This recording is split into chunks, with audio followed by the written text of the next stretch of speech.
Hello, welcome to another episode of Paranormal Journey with Sedona. Today, my guest is Mary Moore, a team member as well on our team. And so, thank you, Mary, for taking time to sit with me. You're welcome. This is fun. Good. So, tell me a bit about how your para journey started. How did you go from regular schmo to being on this team and going through your stuff? I think it might have started when I was young. I'm not sure. Okay. Like in school, like I would, I thought it was mental illness or something. I would just get up and I would just start like yelling at the class, and it's like, okay, where'd that come from? Okay. And then later on, like my friends and I, we used to go for rides in my car, and they used to drive up into a cemetery, and I would go like crazy. I just felt like I was going to see something, and so I just wanted like to hide. Right. And so I thought, okay, and then years later, I would watch I think it was actually my brother-in-law or something. Someone had the show Ghostbusters on, or Ghost Hunters, I should say. Okay. And I sat there and watched that episode. I was hooked. Yeah. That was just a bug. Oh, Yep. and so it's like, wow, cool. And I watched it, and it's like, I want to do that. So I went up to Webster City on Halloween one time to go and look at the park up there. They have like buildings and stuff, and like the first house in Webster City up there.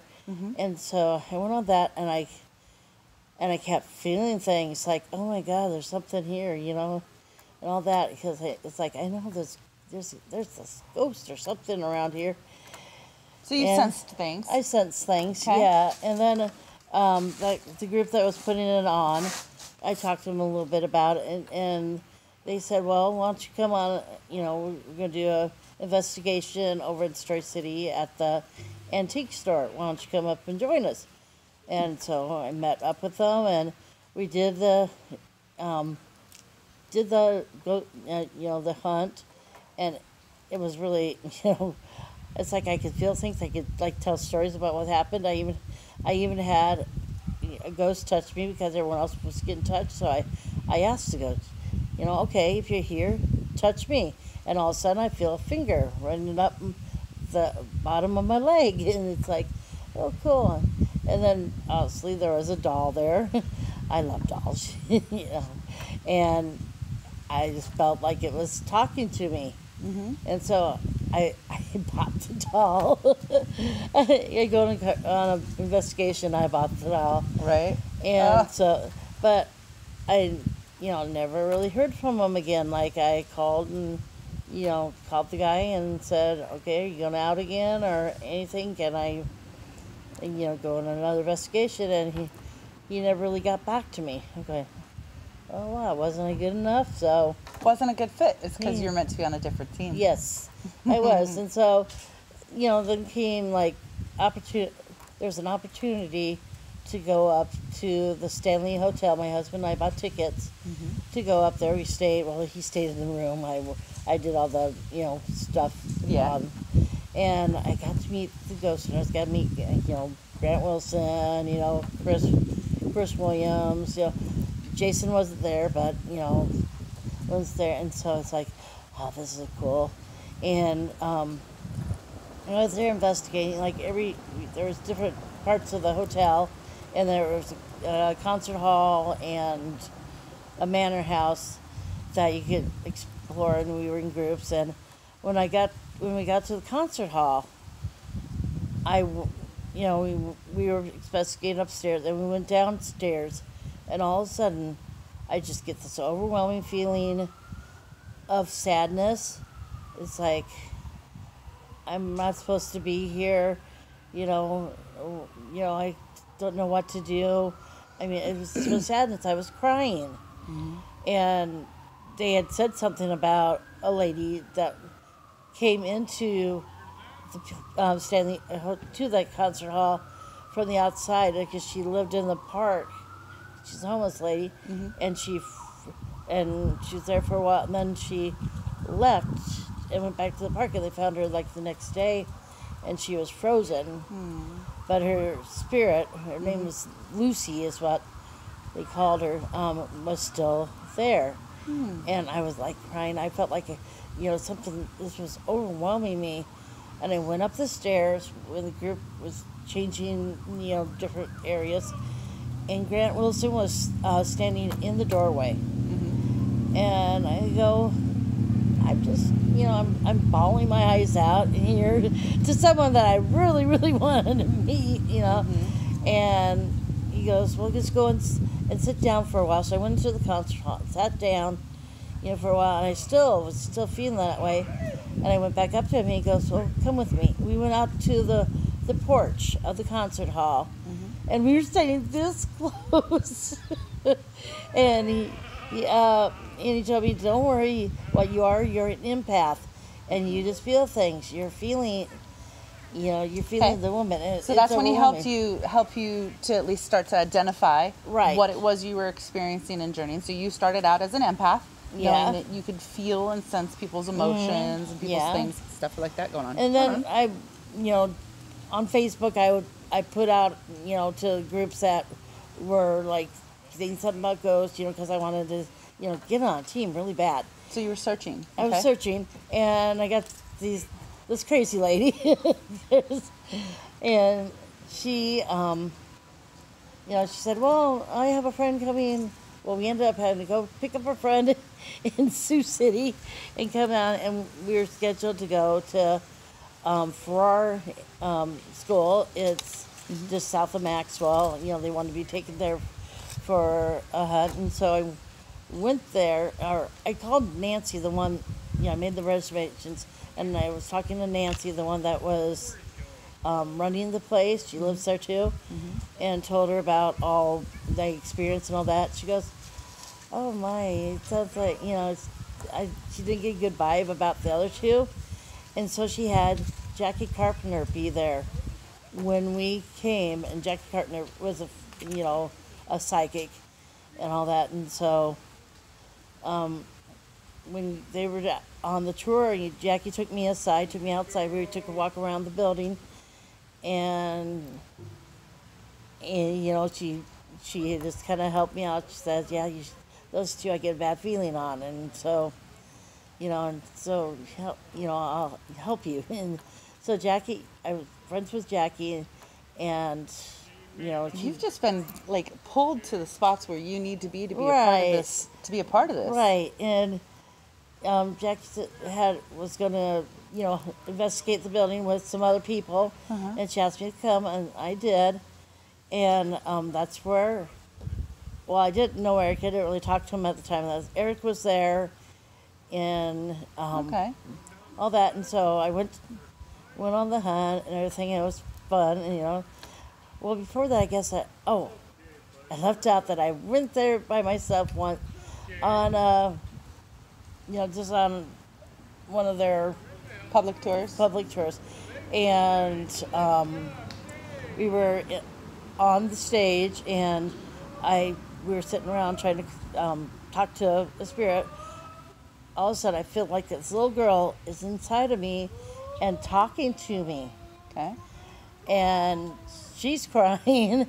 I'm crying because she's lonely. I mean, she missed her bus. She was there all alone, and the bad man there, hurt her, and I just felt so bad. I mean, I was just like bawling, and so it ended up where they had to, I was so distraught, they had to, walk me out to my car, and yeah. Especially, and that's hard with being a sensitive, and so, okay. Yeah, and then I met Eric, and the rest is history. Right. Okay, so then what's your focus and your mission when you're out doing the work that you're doing? I really want to help people. Okay. But our team leader Eric says, be careful, because sometimes they're not what they say they are. Mm-hmm. Because I'm trusting of everything, and so it's like, oh, okay, it's a little girl. He said, again, might not be a little It girl. might not be what you think it is. Yeah. They do disguise themselves, and Yes. that's kind of the point. Yes. Yeah. So, Yeah, yeah. yeah. Right on. Okay, so what's been one of your most meaningful encounters? Oh boy, I think what really shook me up most than anything is a year ago we were on a case in Des Moines, Mm-hmm. and it was I mean, everyone was getting sick. It was a night that, you know, That was a rough case. yeah, rough case. Okay. And we were down in the basement, and Jarrett. I mean, I'm kind of skipping over stuff, but you That's know, okay. You know, If they this follow is- us at all, they've got some of that information. Yeah. Yeah, and Jarrett was trying to banish this, and he started with, he got out his incense and all that, and said, well, you know, anyone that's sensitive is going to hurt, because he got out the big guns. Right. And I was sitting there going, yeah, whatever. And, you know, like I said, I was feeling like my stomach hurt earlier, and like I got stabbed. I was really sleepy, all that. But I was down there going, oh, well, there's nothing that's going to go on here, you know. And all of a sudden, he lit the stuff. I felt some kind of rush to me, and all of a sudden, like, I just felt differently. I mean, I was mad at Jarrett. I was looking at Jarrett, just madder than hell at Jarrett. My hands were curled up in like claws, and I was just screaming, you know, no, don't do that, and don't like that, and I wanted to go, and I wanted to attack him. I wanted to jump on him and attack him, Right. and you know, just everything. Well, Eric was there, luckily, and he put his hand on my shoulder, got me calmed down, and, you know, he walked me out. But as I walked by the camera, they could still see my eyes were black. It's black, you know.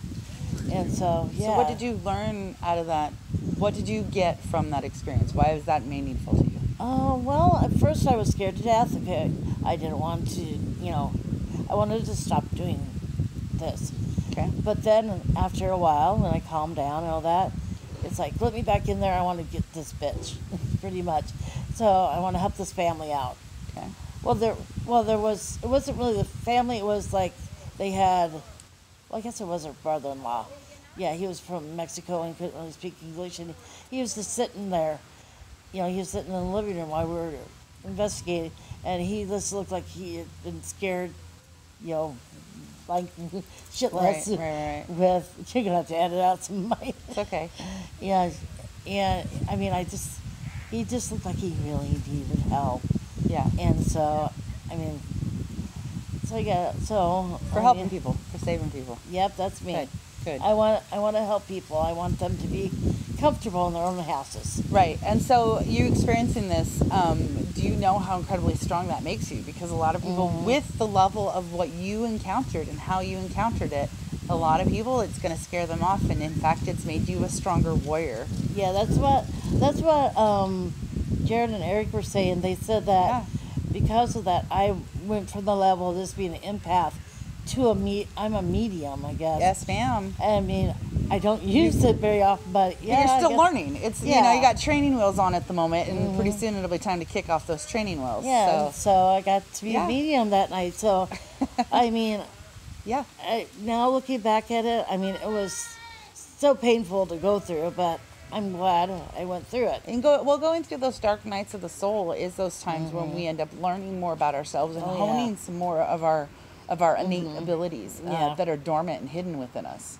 So right on. Sometimes I feel though like it goes away from me, but then all of a sudden it's come back. It's here again. Right on. And so, All right. So is there anything that you would want the audience to know then, especially with something like that? Any advice that you could, something you want to make sure that they understand? oh, understand it's real. I mean, understand you are going through it. You're not crazy. Mainly, you're not crazy, and that you can get a hold of Paranormal Endeavors. I put a little kick in there. That's for okay. us. I've been doing it too. It's all And good. Paranormal Endeavors. Sorry, Eric. We love you. Yes, and we could help you, or there's other groups out there too, but you know, we're a good group. Okay. So what's your hope moving forward then? Your hope? My hope, well, one of the things which I don't think can happen. Well, I want a better understanding of the afterlife. I guess, yeah. Now that I'm thinking about it, it was like after my mom died, or I wanted to find out more. I wanted, that's when it kind of all hit me. Right. Well, if you ever seen the movie, I can't think of the movie. Oh, City of Angels. Okay. There's a part where, Nicolas Cage, how he's dressed and everything. Well, my mom, when she was dying of cancer, like the day before she died, she said, I see the wall open. There's a guy dressed in a black trench coat standing there looking at me, and then he goes back into the wall. And she really saw that. And I was watching it after my mom died. I was, a little bit after. Right. I was watching the movie City of Angel. There's Nicolas Cage's character.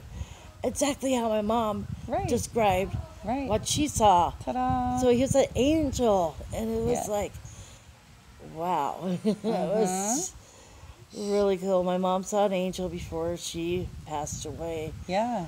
And so I feel so much better about, her going Good. up to heaven Good. and all that. But, Good. yeah. And what was Good. the question again?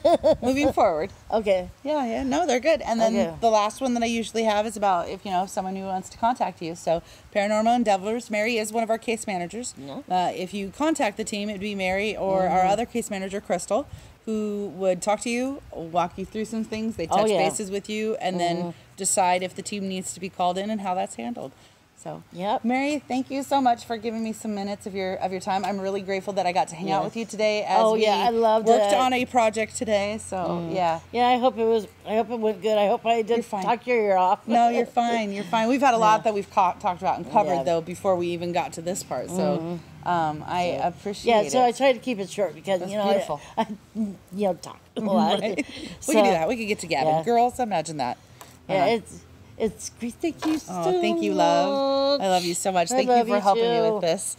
Bye. Bye.